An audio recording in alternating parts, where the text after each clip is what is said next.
Hello, everybody, and welcome to the Leaders in Supply Chain podcast. I am your host, Radu Palamariu, Managing Director of Elkat Global.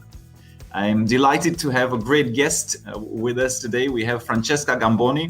She is the SVP Global Supply Chain of Stellantis. Stellantis is a Dutch-domiciled multinational automotive manufacturing corporation formed in 2021, very recently, on the basis of a 50-50 cross-border merger between the Italian-American Fiat Chrysler Automobiles and the French PSA Group. And many of you know some of the brands the company produces: Alfa Romeo, Chrysler, Dodge, Fiat, Jeep, Maserati, Opel, Peugeot, to say just some of them. And they have about 300,000 employees and manufacture in more than 30 countries, and they have present in 130 countries overall. So Francesca, great to have you. A bit of background also on yourself, because you have a fascinating career. More than 25 years, Francesca spent across different areas of supply chain, across various industries, from automotive, which is now, to pharmaceuticals, oil and gas, pulp and paper, aerospace, as well as cosmetics. So she has also worked for other companies, including PricewaterhouseCoopers, Robert Bosch, Alcan, Renault Nissan, as well as L'Oreal. So Francesca, warm welcome. Great to have you, and thanks for joining us. Hello to everybody. Thank you for this introduction. I don't need to introduce Stellantis, then you've done it perfectly. The brands you haven't mentioned, I think, will be upset with me after, but I hope everybody who's listening knows the group Stellantis. So yes, I have done a very diversified, career path in different industry sectors, in different countries, in the majority of the continents, and in different roles, mainly in supply chain. But again, saying supply chain in the last 30 years, it means a lot of things. I mean, supply chain means something different industry sectors. In some industry sector, it means what everybody else doesn't want to do. In other industry sectors, it means something more serious, but still is a very vast perimeter. And it's a very interesting perimeter, and I think is the way to develop professionally is really to jump between industries. I think it's a key to be able to build a toolbox which allows really to be an innovator and to be front of the run. And that's a front runner, and I think it's very important for developing its own talent. And I actually want to stay with that topic, because it's not often that I see professionals, and actually by design, by day trade, we are in headhunting, we are an executive search firm, but it's not often that I see the multitude of almost mini careers that you've had in various industries and the ability to successfully transition, right? So maybe tell us a little bit any keys of success in terms of, you've switched 6 different industries, right? So. Well, I've done it on purpose. It's not an accident. I've done it on purpose, and I really enjoyed it. But of course, you need to be open, you need to be curious, and that's something, and humble, because the interesting thing is that you are always out of your comfort zone. So you need to like that, and you need to need to accept it, because you're passing from being a top talent, a high potential, otherwise you wouldn't be recruited from the following company, totally incompetent. I mean, and it goes in a matter of days. You're really testing the resistance of your ego while doing that. But of course, it doesn't last long, because in a matter of weeks or months, you do learn the technicalities, the specificities of the new industry sector. At the end of the day, I mean, I say it often, we're not saving lives, we're just delivering and selling products. So you learn quite quickly, still supply chain, you learn quite quickly the specificities of the industry sector. And there you add an additional, because you have a toolbox of best practices that you've seen elsewhere that you can apply. And there you become an innovator. So in addition to go back, being a talent and a high potential in a matter of months, but you add also the label of innovator and forward thinking and bringing new best practices from other industry sectors.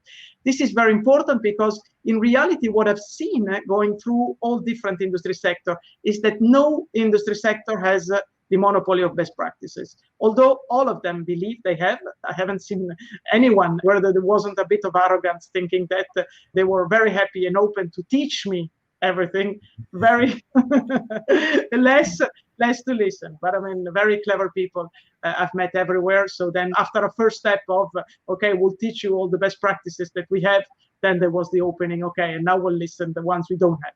And in fact, every industry sector develops. Supply chain is very vast, it's very transversal. It's from customer to customer, from customer demand to customer satisfaction, going through the whole company with different definitions. And every industry sector develops what is core and what is important for them, depending on what is their culture. For example, you have in the automotive is more of a manufacturing culture, and obviously everything that is upstream is more developed than everything that is downstream. Other in the FMCG is more marketing driven, so everything that is downstream is more developed, and demand planning, customer centricity, customer proximity is more developed. So every industry has really, let's say, a different practices, different part of the process who are more developed. Therefore, the real people who are adding value in supply chain are the ones who can apply different practices that they've seen, who have a very rich toolbox that can help, let's say, progressing, because it's very important. It's going very fast, supply chain. So it's very important that we progress fast and that we have the tools and we have the ideas and we have the practices that allows us to do step changes where we go. We're not in a continuous improvement. Of course, we have a continuous improvement approach, but we are in a step change kind of world, because the function is a rather new function. But again, to be able to do this, we need to have very smart HR people, and recruiters are not looking to put in a position a person who has done already that job 10 times before, but they're willing to take risks on people. And that's important. And that's very important, that there is this development and this growth also in the culture and in the mindset of the HR working in the different companies. I haven't seen it often, but it's improving. Well, you're a living example, and you prompted me with my next question, right? Because you said you have made these moves consciously. For those listening, I mean, again, fascinating. You've transitioned almost 6 different industries, right? With completely different, and to the point that you just made. I mean, I'm sitting as a headhunter. 90% of the companies look more of the same. You know, they don't really look. I mean, they may say they're looking for innovators, but in reality, they're not. They are playing it safe, and they're looking apple to apple. So in your case, right, tell us a little bit, any secrets, any tips? How did you do it? I was lucky, in fact. I'm sorry to say luck. Normally something is difficult to apply, but I was lucky. I was, let's say, contacted by different industry sectors, and I jumped on it, let's say, consciously, because I wanted. I've always been contacted very often, I must say. It must be because maybe I've done something good, or maybe I'm visible, or maybe I'm just lucky, whatever the three you can apply, but I've always been contacted, so I've been given opportunities, and I've jumped on the one who could complete my toolbox. Of course, when you're interviewed, also when you go, you need to explain what you can bring. So you need to a little bit understand, be more open in understanding, let's say, this different zone, you need to go already out from your comfort zone, and not just describe and understand different cultures, different mindset, in order to understand, to explain what is the value that you can bring. But you need to explain it in the language of this other industry, and not in your own language, not with your own jargons, not with your own culture and mindset, but you need to a bit project in the mind of someone else, and that's in a different culture and a different mindset, and that's maybe sometimes the obstacle. I see it on automotive people. Automotive people are, which I know very well, very clever, but I mean, everybody who works in supply chain, I think you don't resist if you're, at least you're resilient. They are very often in the automotive is, and I had the occasion to say it also in another occasion, automotive is a very closed industry sector, or at least not open enough like other industry sectors. So people in automotive tend to go to other automotive companies, which means they tend to be kind of formatted in a way and have a language and a jargon that they don't even realize. So when they speak, they have a problem in explaining what is the value added that they can bring. And often they scare because HR or recruiters, they think this person will never be able to adapt in another industry. It's just hopeless. And it's not true. It's just that they have to learn to speak a different language and to open in this sense. Again, it's not yet very much developed, the fact of going in other industry sector. Also because it needs to be understood also that automotive, for example, and I don't want to focus on automotive, but it's just the latest, is also an industry where most of the people, 99% of the people who join are passionate of the product. So there are people who were playing cards when they were little, and they continue playing with cars, and they continue talking about cars.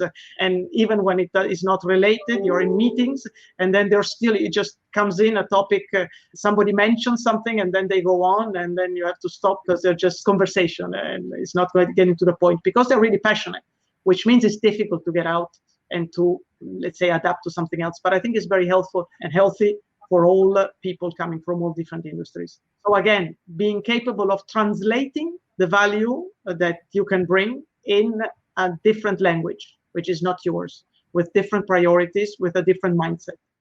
And I'll, for my own sake, I have a bit of a subjective interest here, but I will highlight what you also said, being visible helps, So, I mean, these opportunities, you can say that is lucky, but I would also suspect that those people, headhunters or not, that came to you to say, hey, Francesca, are you interested in this job? Did that because they knew about you, they found out about you, they saw you speak maybe at the conference, and that's how these things happen, right? So luck is the label under correct knowledge as well, right? So I just want to reinforce, because a lot of people kind of have this limiting belief that, if I do a great job, then, opportunities will come.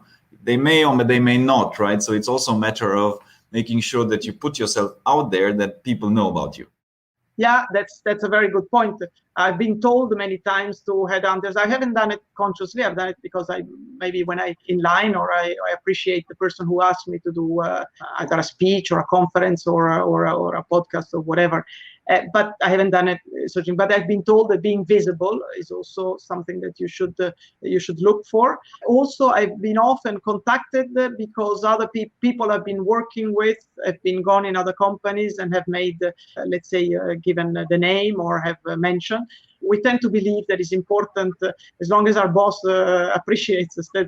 But the ecosystem with which we work, which is very important, not only professionally for the results, for our own results, and maybe we'll have the occasion to talk more about that, but also personally in terms of the visibility we have and the appreciation we have. So not only, let's say, for solving problems or being in contact with our ecosystems, and that has never been so true than now, and we'll see it in a number of crises, not last the crisis, semiconductor crisis.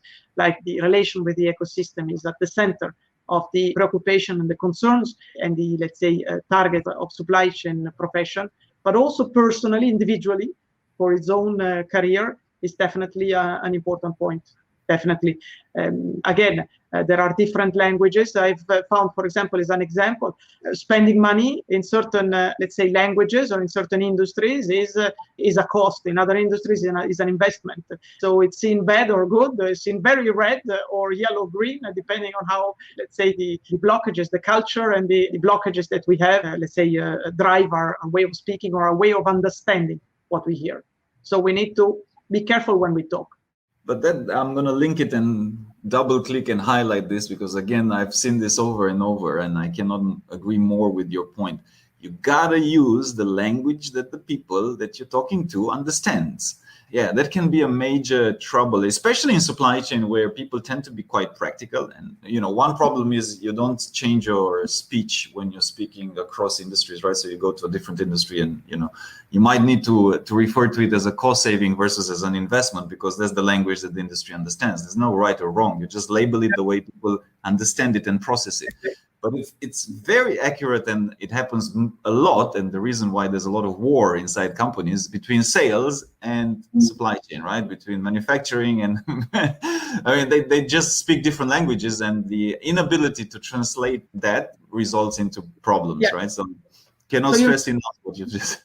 Yeah, absolutely. And the role of supply chain, and I don't know, we'll have the opportunity to talk. Being a supply chain professional requires very specific skills and personal skills, soft skills, more than the technical skills. Of course, also technical skills, but like other professions, but very specific. And of course, we talk about leadership, talking about persuasion, business mindset, result-oriented, but the capability also of understanding cross-function and cross-culture also, different industry sector. And the second one becomes even more important today professionally. Again, I'm sorry, I keep bringing the example of the semiconductor crisis, but you might understand that is at the center of 90% of my work of the last months. List of my nights without sleep is a nightmare, at least for the automotive industry sector, I guess other industry sector. But of course, that also came to the surface that we had within our supply base. We were crossing industries. We were going and supplying, at a certain tier where you go, you buy your parts, and then eventually you go through tiers and you get to a tier where you are cross industries. And if you don't understand the mechanism, if you're not open to understand the mechanism of other industries like electronics, like phones, or like whatever, and the buying mechanism and their trends and their markets and their behavior, then you're lost. Then you remain with your small industry rules, even if it's a big industry, still one industry, rules and way of behaving that are not suited for different areas or angles or tiers of supply. So again, it's very important also professionally to be able to walk in a comfortable way in different industries, walk and talk in a comfortable way, exactly like it is in different functions, being capable of speaking the language of different functions within a company. Again, supply chain is like an orchestra director within a company, which means it needs to be able to know and to understand all the different instruments. And the same is within the ecosystem. So it needs to understand the different industry sectors with the different logics and the different ways of working. Otherwise, it becomes a cacophonic music, and which destroys value ultimately for your own company. And on the topic of semiconductors, since that's the, most, if not all, automotive manufacturers, that's what's keeping all of your colleagues as well at night. I don't want to go into what caused it and all of that. Okay, that there's been enough said and done and written. But to that point that you just made with understanding cross industries and understanding that maybe the same chip is made, is used by a multitude of other, phone manufacturers or laptops, or any sort of patterns or ways in which you were able at Stellantis to navigate this better, any wins, I guess, or successes that you can share, maybe some of the people can relate and understand in this specific chip crisis? Of course, we are still in the middle of the chip crisis, so I will not share our secret. Okay, yeah. No, but apart from that, I think, I don't know the secret weapons of my competitors either, but I do believe that they're all the same. I think that we manage the crisis in the same way. I think that the different measures that we apply are the same. I must say that Automotive is quite advanced in crisis management, possibly because we're always in crisis. Crisis because the flows are very tense, because they're very stretched, the flows, because it's manufacturing driven, because there is a lot of cost consciousness in years, because the global supply chain is very complex and more complex, because the cars are very complex to build, because we are going on different technologies, because they're more and more complex connected due to customer demand. Hence, it is an industry which is, I would say, often in crisis. So I must say the crisis for whatever reason, for different reasons.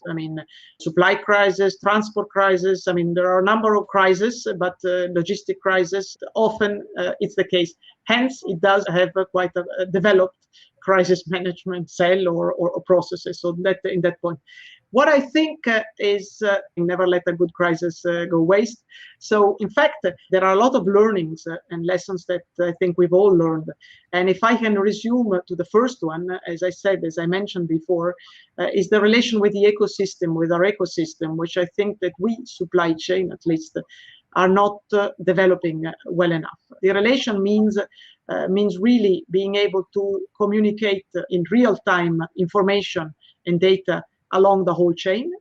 The whole chain, meaning at the whole levels. The communication, the information needs to go in both ways, obviously. The visibility needs to go in both ways in order to anticipate, be able to prepare and to react to different events which occur more often for a number of reasons, also because we have built a very complex supply chain. Very, very complex. The global supply chain is very complex in the world of COVID and volatile demand and customized products and internet is very complex to handle and to manage. Hence, we need to have a perfect visibility, we have to have no distortion, a perfect visibility, a perfect information data transfer with all our ecosystems. And when I talk about ecosystems, I talk about suppliers and customers and all the ecosystem. But of course, we also need to have a collaborative way of working with all the ecosystem and dealing and tackling the issues together more in a collaborative way with the whole chain. And this is something that I think we have learned with this crisis. And I think it's something that will drive way of working, our future settings with all the ecosystems, starting with obviously connect from a data perspective, but also in approaching the problems in a different way, in a collaborative way, and not in an isolated way, in a silos way. I mean, long has been spoken about silos in terms of functional silos within a company. I think we'll start talking about silos in terms of industries, and which needs to collaborate in a more open way. And I think this will be the learning that I have, and me and my team, and that we have learned.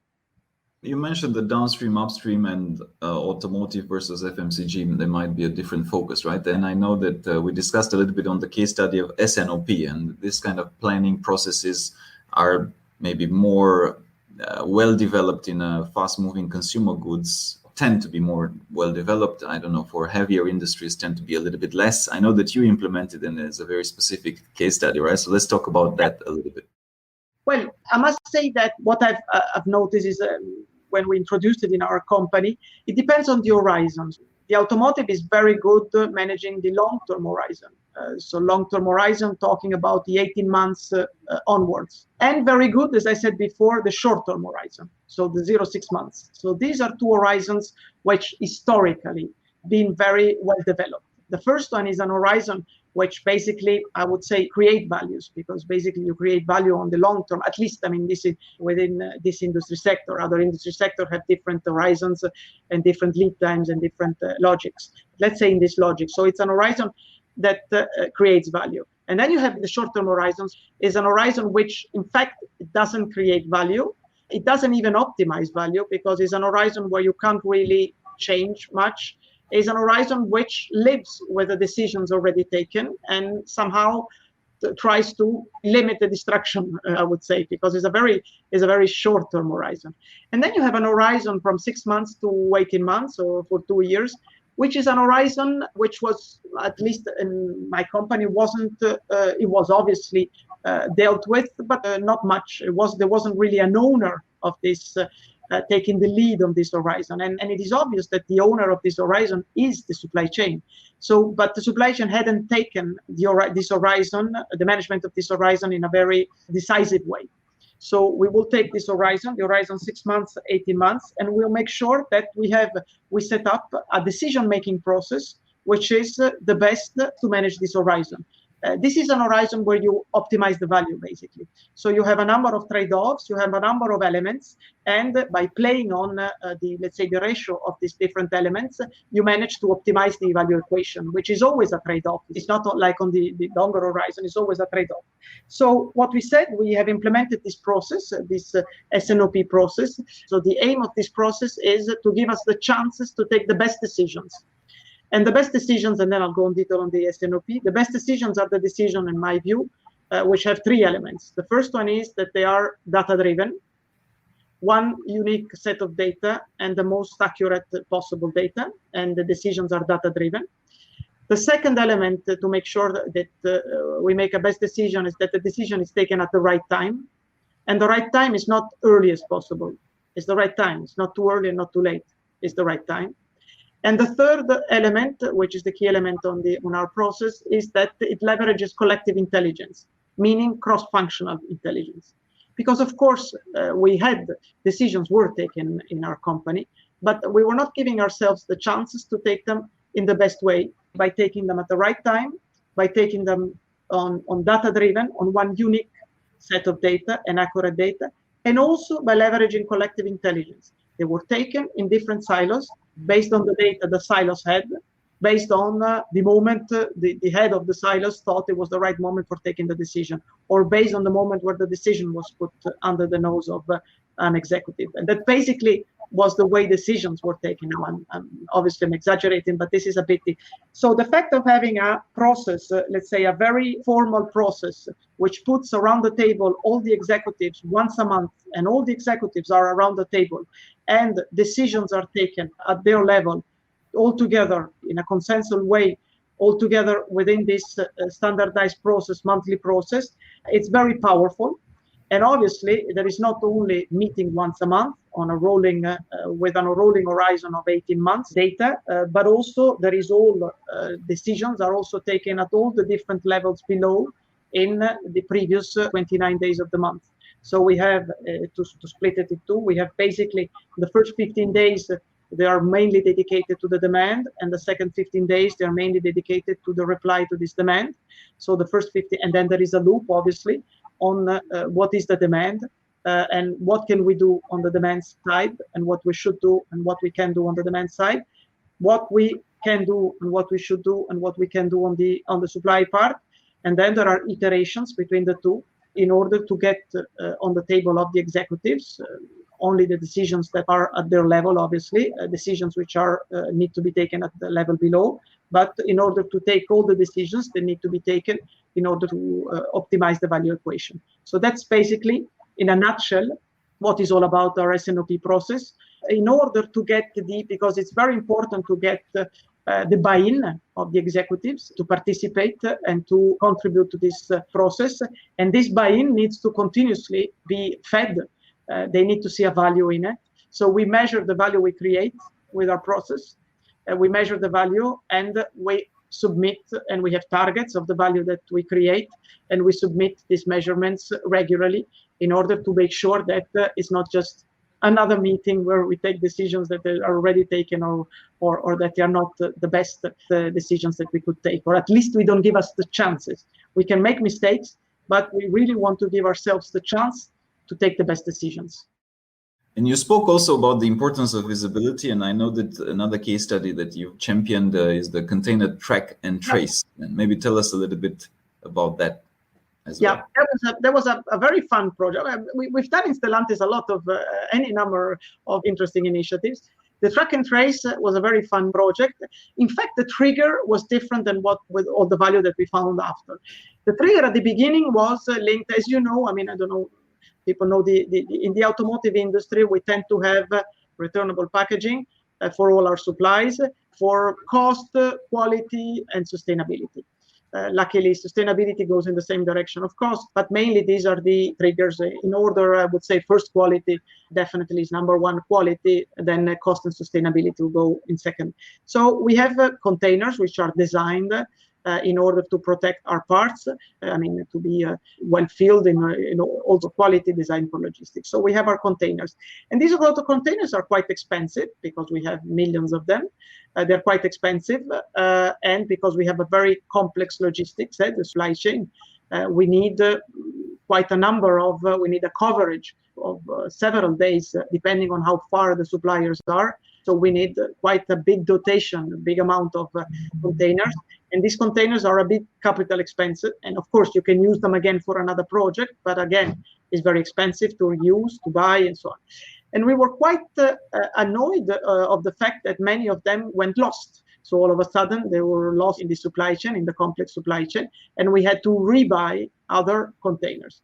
And particularly our executive CEO was quite pissed off about losing our containers. We couldn't explain where. And it's something that all the automotives have the same issue, right? And I can't say who loses more or less. I'm sure we lose less now after what we have put in place. But again, so we have decided to put a sensor or some kind of track and trace our containers with something that needed to be not too expensive. So not something, a technology where, for example, like RFID, you had to put portals or other things like this, because this was not viable. Something that, again, not expensive. But mainly the issue was something that could last 5 or 7 years, which is the lifetime a bit of the containers. And the GPS, the new GPS 4G, let's say networks, they consume too much battery, so they weren't viable. So we found an intelligent sensor. We developed an intelligent sensor using IoT kind of network at low energy. Which would allow us to have these devices mounted on our containers and transmitting the information with a precision within a few kilometers, but quite a good precision, and transmit the information to us with a battery that would last 5 or 7 years. So we started collecting the data and started to processing the data, analyzing the data with some kind of tools that would allow us analyzing intelligent data visualization and analysis. And we started understanding a number of other opportunities, improvement opportunities, because we started seeing where our containers were ending up. So we started understanding what our suppliers were doing with our stuff. We started understanding what our logistic providers were doing with our stuff. And this gave us a lot of improvement opportunities, which started the conversation with our suppliers, with first understanding why are you doing, what are you doing? And then, okay, and now maybe let's do it differently. We have also found out a lot of thefts. I was sure that would come up. Yeah. That came out. I mean, we also found our containers on eBay. Okay, we found the thefts, which obviously have been corrected. So, I mean, all in all, we were starting the objective. The first driver, the trigger was to find thefts, but we found far more opportunities, improvement opportunities that allow us really to go one step further. So by tracking, by just having the information and following and analyzing the lifetime and the path that our containers were doing all around the world, and that was quite interesting. So that was a very fun and nice project that we have developed. We have been asked by many entities, also external entities, especially during COVID, I mean, asking us information and benchmarks about this device because it's quite interesting. Because did you say, Francesca, that you developed it yourself? So you ended up developing it yourself? Together with partners, cool. Yes. Yeah, I mean, ultimately, you could potentially sell that to, maybe you don't want to sell it necessarily to your competitors, but there's other industries that could use that. Sure. But it's that to do together with partners. So we have co-developed. And do you have any data, like how much savings did you? I mean, do you have any sense of what the bottom line, or I mean, when 10%, 20% less containers lost, or anything like that? Overall, don't have the latest figures, but we are around 50% less lost. 50%. Oh wow. Okay. Awesome. Well, I need to. So we're having a big event in November on global supply chain. I might ask you to do a case study and present this because I think it could be interesting. But it could be because we were losing a lot. Well, yeah. I mean, but that's what happens, right? If people coming back to theft, right, or as human beings in general, if we have the opportunity to find shortcuts and jack the system, we most likely, some of us will. Yeah. So it's but also is improving. And again, the containers are lost for good and bad reasons. I mean, they also break, they collapse, or maybe they break and they are not repaired, or maybe they are used, they are stolen, or maybe they are used for things for which they shouldn't be used, like trash bins. I don't know how to say, okay, or for internal flows or whatever. I mean, there is a number of reasons. There are good reasons and bad reasons, and the fact of really going deeper in understanding and following and reading the data, because again, we know that data makes sense if we are capable of reading the data. It definitely added a lot of value. Yeah. Well, I mean, if you don't know what you don't know, so there's one layer. I was talking at some point with a good friend from Corning. They make glass, specialty glass, and a lot of different things. And by being able to achieve different visibility into their logistics, for example, she was sharing that they shifted to train. Up till that point, they did not consider train as an option because they thought that the glass might shatter. But because they were able to put some sensors, I mean, you don't start with 20 trains, you start with one shipment and you see what happens, right? And they were able to measure and they realized that it worked and the glass wouldn't shatter. And basically then that took a lot of load from what they were doing via air freight or more expensive modes. Again, because they had that visibility into another way of doing things. So traceability matters. I guess I want to ask you also on going to close a little bit, but on this topic of skills, right? If you were to think from a supply chain of the future perspective or even of the present, what would you say are the most important skills that supply chain executives need to have? Well, we mentioned already a couple, I mean, which leadership, business mindset, these are all openness and capability. But again, I think there are a number of others which are new. They came to the attention now, which we mentioned also before. So one is obviously you need to be comfortable with data. You need to be not only data driven, but also be comfortable. I'm not saying you need to be an IT geek, but you definitely need to be comfortable with data. You need to be comfortable with the technologies also, which are around the new technology, digitalization technologies. You need to be comfortable with. Digitalization is one key element of supply chain and is going very fast, is going very quick. Doesn't mean that you need to fall in love for a technology and then see where you can apply it, because this is the pitfall many do. They fall in love with what a technology can do, and then if they try to find a way to apply it, which doesn't bring, in fact, value to the business. We need to be focused on what are the business priorities, and then find the technologies that can answer to these business priorities and can enhance the value of the companies. That's an important point. But again, you need to be comfortable with the new technologies. You need to be curious. You need to be open. And again, in terms of communication, we spoke about it at the beginning. Supply chain is all about directing the orchestra, whether it's internal or external. Is all about communication, connection with the ecosystem, with all the different entities. And in order to connect, you need to be open-minded, curious. You need to be leadership. The leadership is a different kind of leadership. It's not a vertical, it's an horizontal kind of leadership that you need to have. You need to understand different areas. You need to cope with the fact that you will always have somebody in front of you who's more competent on the topic you're talking about than yourself.